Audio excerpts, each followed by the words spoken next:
গোপালগঞ্জের ৩টি সংসদীয় আসনের মনোনয়নপত্র যাচাই বাছাইয়ের পর হাসি বিষাদের সাক্ষী হয়ে রইল ৩ জানুয়ারির দিনটি। ৩টি সংসদীয় আসনের ৩৮ প্রার্থীর মধ্যে মনোনয়ন বাতিল হয় ১২ জনের, স্থগিত হয় ২ জনের। তাদের জন্য দিনটি ছিল ম্লান।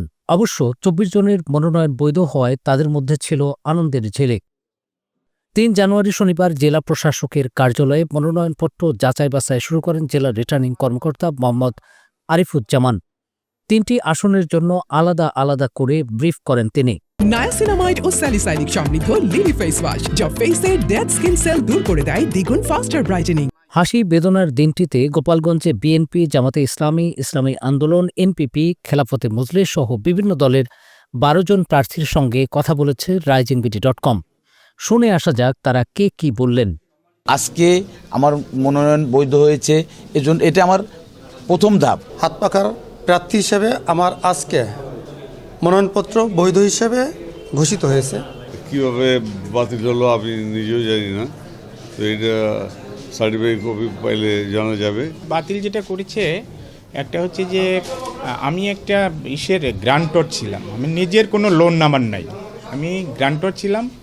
তো গ্রান্টর হিসেবেও আমি সেখান থেকে রিলিজের একটা করছি, তাদের সাথে কথা বলছি, সেটা আমার কাছে সে ডকুমেন্টস আছে। আর ২ হলো এখানে আমরা যে 1% স্বাক্ষর সংগ্রহ করছি সেটা খুব রাত দিন কেটে পরিশ্রম করে করেছি। তার ভিতর কেউ হয়তো পরবর্তীতে অস্বীকার করেছে, সেটা একটা কজ দেখিয়েছে। আমি এম রেজাউল করিম, বাংলাদেশ জামায়াত ইসলামী কর্তৃক মনোনীত গোপালগঞ্জ ৩ আসনের এমপি প্রার্থী। আজকে রিটার্নিং অফিসার কর্তৃক আমার মনোনয়নপত্রটি বৈধ হয়েছে, আল্লাহ শুকর আদায় করি।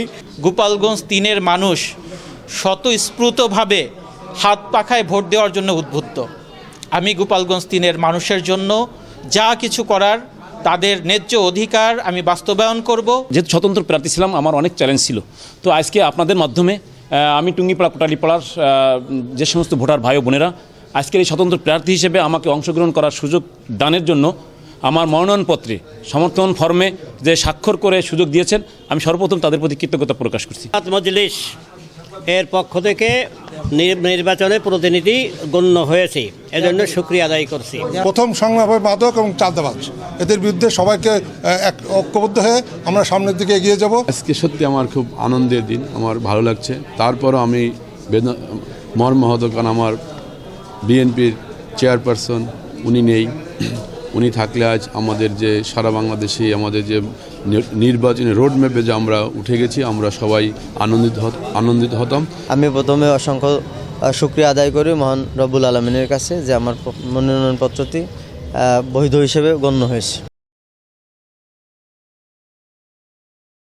নায়াসিনামাইড ও স্যালিসাইলিক সমৃদ্ধ লিলি ফেস ওয়াশ যা ফেসের ডেড স্কিন সেল দূর করে দেয় দ্বিগুণ ফাস্টার ব্রাইটেনিং।